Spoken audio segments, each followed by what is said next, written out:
everyone, this is Sunniva. And this is Johannes. And you are watching Board Gaming Ramblings. And welcome to another Rambling Reviews, where we are going to review 3 games in one video. Yeah. I almost said 1 hour, but that's almost like doing 3 normal reviews, so it's not going to be an hour, it's probably going to be shorter. These are 3 smaller games, and usually the reason we do this kind of Rambling Reviews is because probably you're going to end up clicking on this if you are interested in one of the video games, and maybe you see another video or another game that you are interested in. Yeah, 3 for 1. 3 for 1, basically, cool. And the first game today is School of Sorcery! Which is this game. It's a 2-player only game by Steve Finn, which is, he is mostly known for making Biblios. Yeah. Which I think is an amazing game. Do you like it? Yeah, it's okay.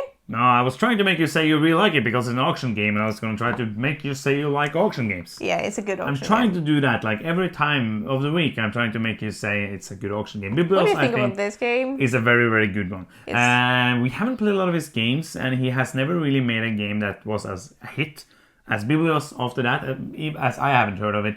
He might have made some I haven't heard of, or that gotten under the radar for me. I'm guessing you haven't heard of any because you're not really researching games. Nope. So this is School of Sorcery, which is a magician school, not Hogwarts, themed game, where you are 2 magicians trying to basically get influence over different things in the school and try to get victory points. Yes. So this Strong theme. Very strong. Not yes. really. This is a pretty strange thing because it's a 2-player area majority game. It has some neat concepts, and every game needs a rulebook. A rulebook, which is here, and we're just gonna go briefly over the rulebook. I think it's a pretty decent rulebook. It is about 10 pages long. It's pretty straightforward because the game is pretty straightforward. There isn't really a lot to say. I will say that it has pictures, it has words, which is 2 things I like in a rulebook. I do not like it without pictures or without words. Really, saying that, you understand there really isn't a lot to say about this rulebook. I think it's easy, and it simple. has something I enjoy, which is a summary at the back of the rulebook. A summary here at the back of the rulebook is something I like. Yeah. I do not understand why not all rulebooks have that. I hate rulebooks which just have like a blank backside. You could use that a summary, so I don't have to for flip something through to find constructive. the summary. So do something with your lives. Rulebook, come on, is good. Thumbs up. So let's first talk about some positive things. Do you have some positive things? Should we do the kind of rules? Oh yeah, let's do like basically an overview of what you do in this game. You will be rolling dice. So at the start of each game, or start of each turn, you're going to get 5 of these crystals. I'm going to roll some dice. I get a 1 and a 3 and a 3. And then I can use these cards here to decide basically where I want to put my influence, my crystals. To try to take these different items. So I could use this one. Let's take this for example. I could place this one. These are going to place face down. They're going to do this simultaneously. So it's kind of like trying to think, seeing your numbers, trying to think where you're trying to put your crystals and where I'm going to try to put my crystals. So here for example, I decided to put 2 crystals with the number 3. And then I will be, when we flip it later, I will put 2 crystals on that card that is under the number 3. There are some kind of things where you can kind of be sneaky, like this, where you can turn over the die. So if I have a 1, I can place this there. I will then turn this over when I flip the card, and I will put 2 at number 6 instead. And also you have 1 card where you just don't do anything. So you can try and this is kind of like the main mechanism, I feel, of the game, where you're trying to be kind of sneaky. And this is a way to try to make a area majority thing actually work for 2 players.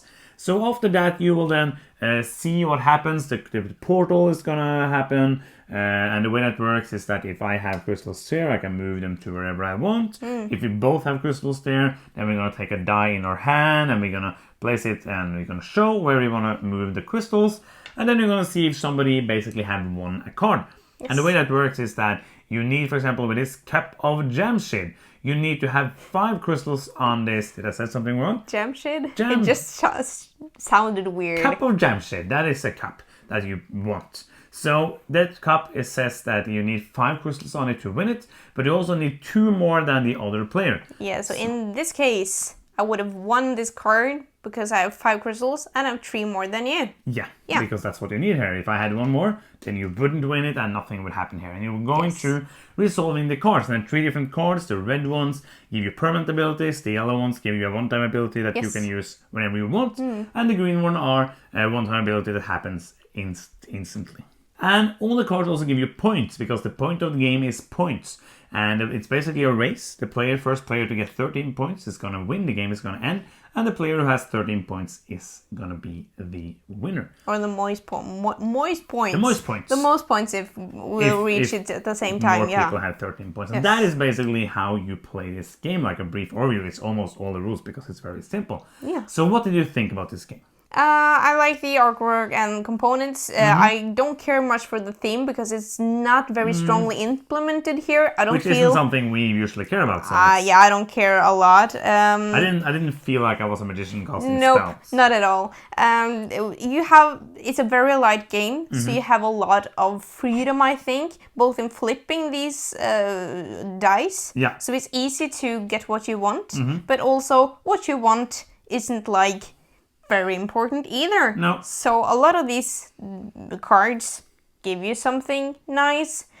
Most of them have points. The easier ones to get have fewer points. Yeah. So you just kind of need to grab the opportunities and try to maybe block an opponent, maybe take a card. Yeah. So it's basically, I think that the area majority works in this game. Yes. But I don't find it very interesting. No, I agree with you. I think like there is some things I kind of like here. I know when I read the rules, I really like the idea of these trying to manipulate, but it doesn't, as you say, it doesn't feel so exciting because I'm just trying to win something to get points. All the abilities are kind of good, so it doesn't really matter to me that much which ability I get. And also you can use the portal to be able to move gems around or crystals around, which is very good. And as you say, almost whatever you get, you can switch to whatever you want. I think like it's kind of a resource management bit here I like. With it, usually you have 5. If you would win this now, I would get these back, so I would have more for next round. Yes. So you kind of, that is good. I then have like kind of an catch-up mechanism that you got that card and now I have more crystals to be able to win another card. Yes. I like those kind of things, but as I say, like there's nothing here that grips me.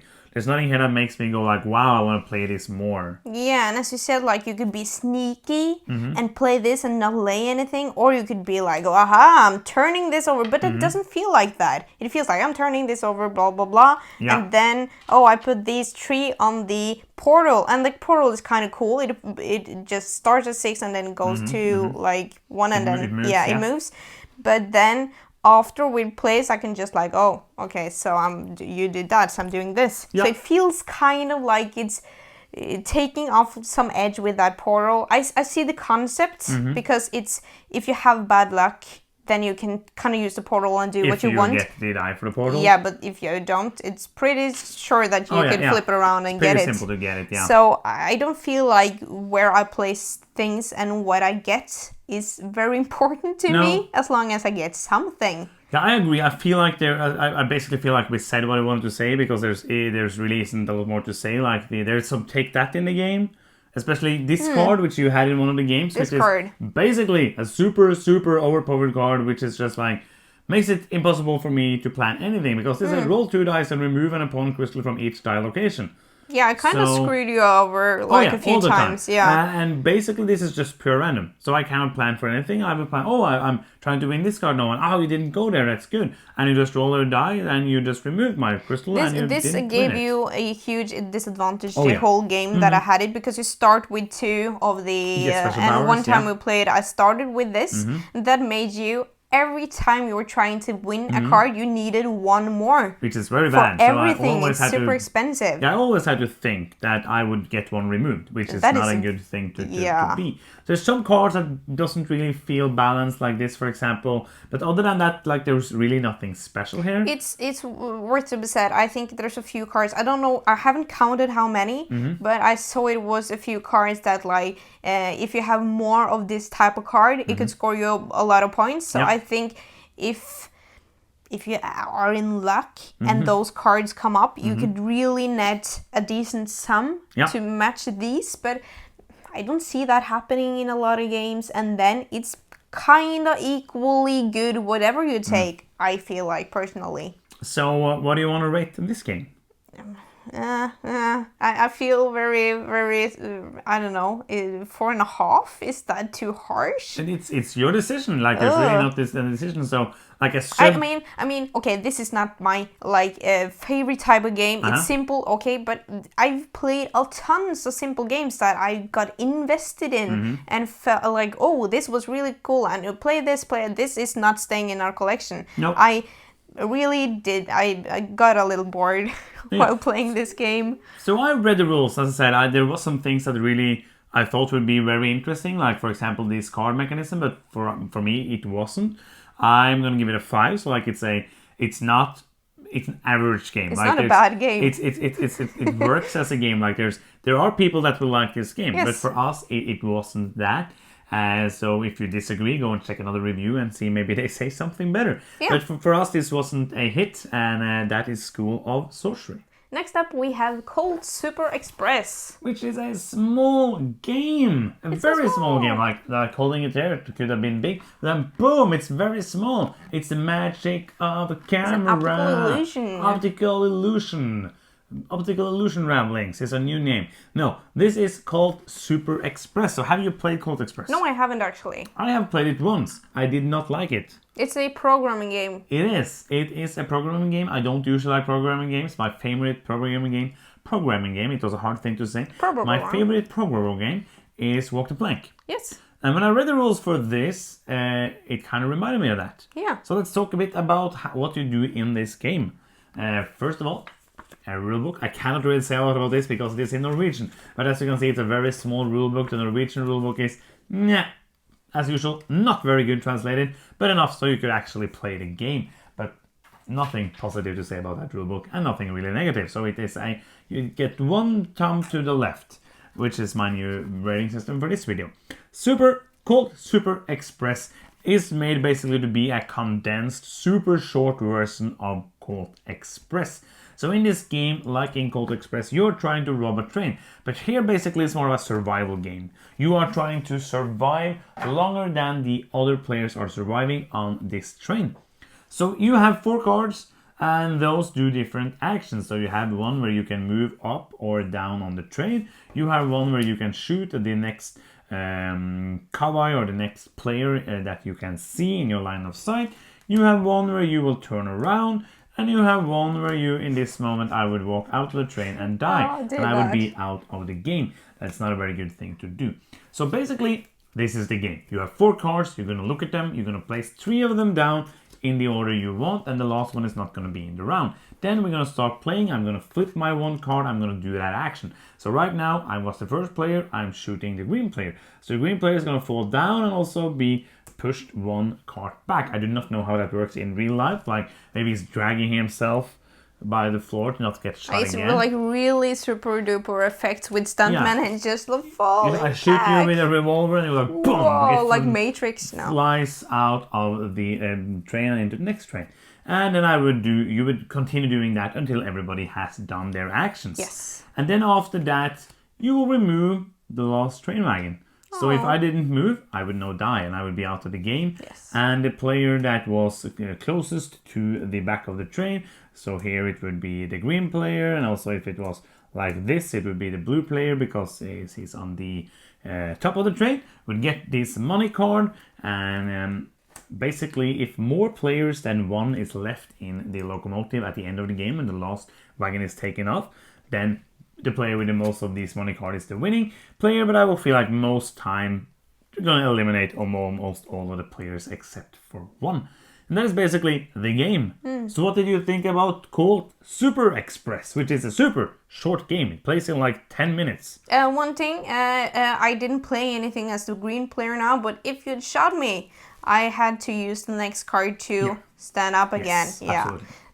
So it's very simple. It plays very fast. It's not a lot of choices, options. There's a lot more choices in, for example, Walk the Plank by programming. So this is a simple programming game.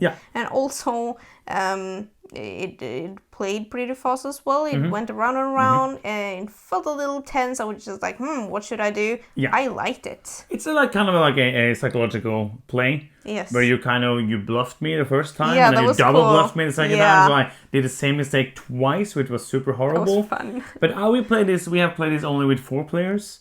I think it would be even better with kind of 6 or 7, because it goes all the way up to 7. Because It then would it's be a lot of, chaotic. yeah, but that I feel is what this game wants to be. Yeah. But it wants to be that quick. So I think like 5, 6, 7 players would be the best for this game. Just thinking, because I haven't played it with that amount. But I think like I would rather play Walk the Plank because it has a bit more to it. But what I really like about this is that it rushes the end of the game. Yes. Because it is a set amount of rounds. So if you're playing with 3 players, it should know if you set up the game to play it, it should have been 1 more wagon than the number of players, so that you will not end up being in the last wagon and obviously be out really simple. So, but with 3 players, it's going to be maximum of 4 rounds. And with 5 players, it's going to be maximum of 6 rounds. So it takes a bit more time with more players, but it's going to be very quick. And I really enjoyed that. I enjoyed that part of the game, that you will take away one of the wagons so that you end up actually coming to the end of the game, because at the end of Walk the Plank, which is my favorite programming game, that's why I'm talking about it all the time, is Shout out. it's a very problem at the end that it can last and drag a long time. If 2 players are out of the game, they're just going to sit there and waiting. Also, this goes to 7. The Walk the Plank only goes to 5. So I enjoy this. Like, there isn't really a lot to say. I think this is a very solid, I think it's going to be super cheap to buy. So you can play this with 7 players, I think in like 20 minutes, which is amazing.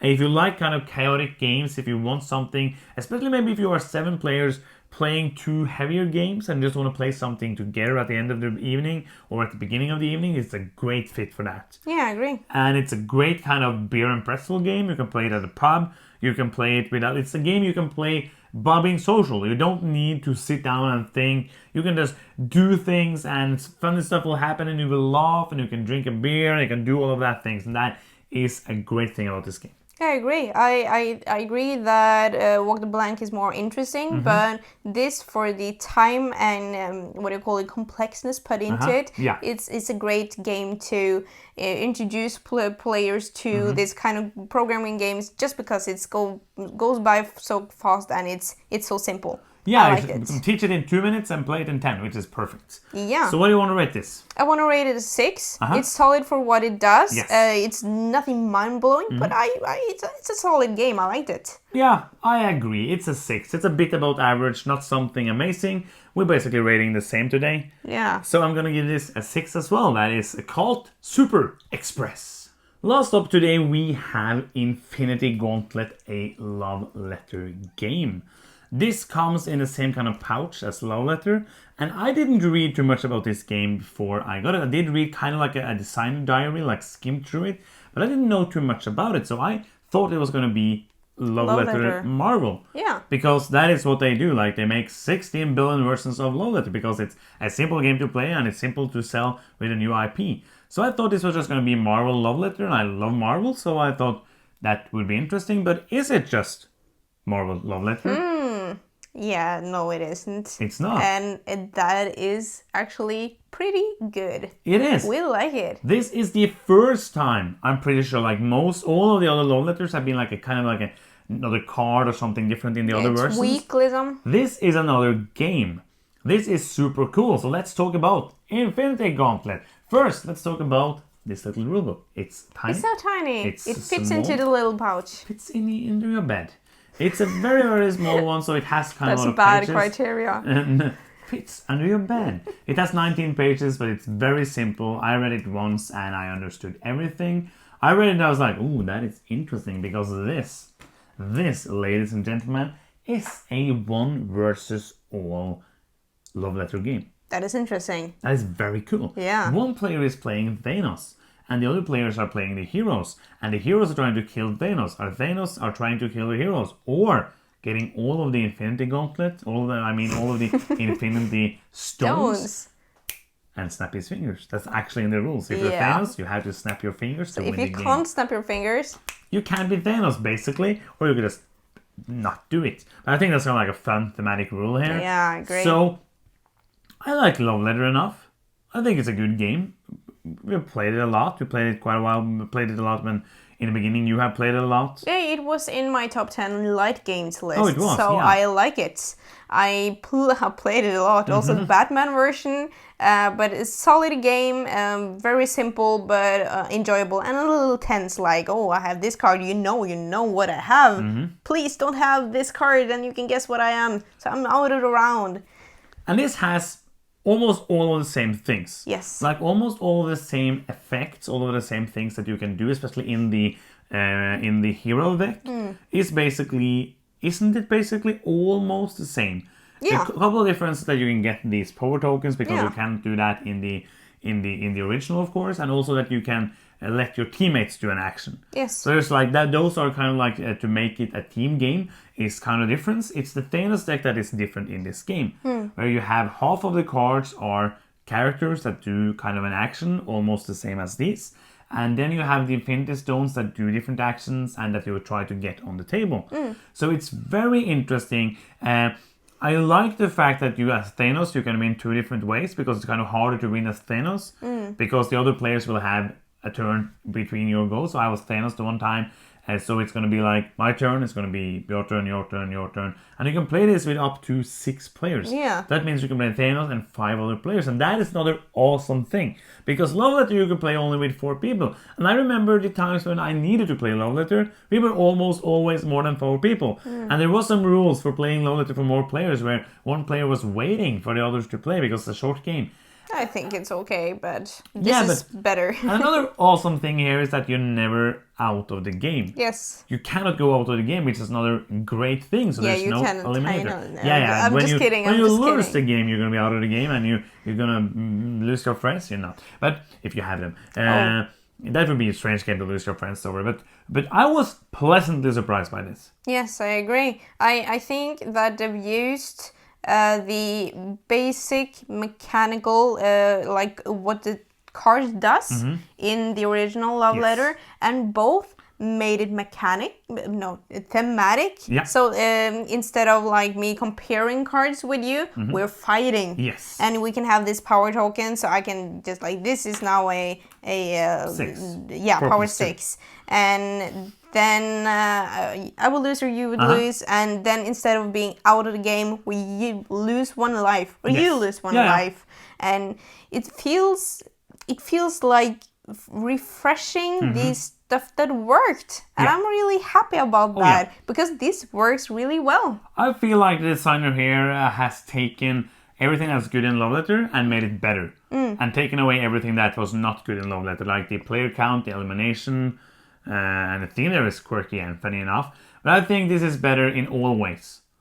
And it's not a lot harder. Like there's a bit more rules. So like if you want to sit down and play in 2 minutes, you cannot play this. But if you have 10 or 5, you can play this. And of course, Love Letter is better at 2, and I think like at 3 players this was really good. And I think the more players you have, it might be even better. So I like this more than I like Love Letter. That is cool. I really like Love Letter though, but I like this equally much, and it works for it really works for the reason that Love Letter don't, but I like original Love Letter as well. It just has a different feeling to it. I can't quite explain it. No, but there are 2 different games. And that is like that's another reason. If you like Love Letter, you should get this because it's a different game, but it's still based on the same thing. And I think they really hit something good here. I was so surprised. I like this a lot. So really, I don't have a lot more to say. So should we just do some ratings? Or do you have something? There's a few cards that are missing from Love Letter, like the higher ranked. Like if you have the princess, you can't discard. Oh, you have one of Thanos, that. Yes, and also like if you have this value on your hand and you get the other one, then you're out of the round. You're missing that. That is not a problem. No. But I just thought you should know. Yeah, there's a difference. There aren't the same cards. And they have more been thematic and team-wise, and I really like that. Yeah, and there's also different like amounts of the cards. Yeah. And it just feels balanced to me, and it feels like each side has a equal chance of winning. Yeah. It's a little lucky, but hey, that's Love Letter It's a for you. game, yeah. So yeah, let's do some ratings. I really was surprised by this. I'm going to give this a 7. Okay. This is This is very good. Yes, this. If you're like, if you're enough people, like more than 2, I think this, we haven't played it 2, and I think I would rather than play something else, but as a team game, that's where it will shine. I would not play 2-player love letter No, either. of course not. Or not of course, but I agree. I think this is very good. I think this might be one of the better fillers I've played in a while. Cool. Also because it was so surprising. Because I was expecting some more love letter, and it gave me something completely different. Or not completely different, but something different enough to warrant to actually own. I want to play this more. I want to keep this in the collection. I'm going to give it a 7.5. Cool. I think it's a very good game for what it is, and I recommend that you check this out. I really recommend this game. So we're ending up on a high note. Yeah. That is good. That's the end of the video. It is. Thank you so much for watching. I'm Johannes. I'm Senua. And you've been watching Board Gaming Ramblings, and bye-bye.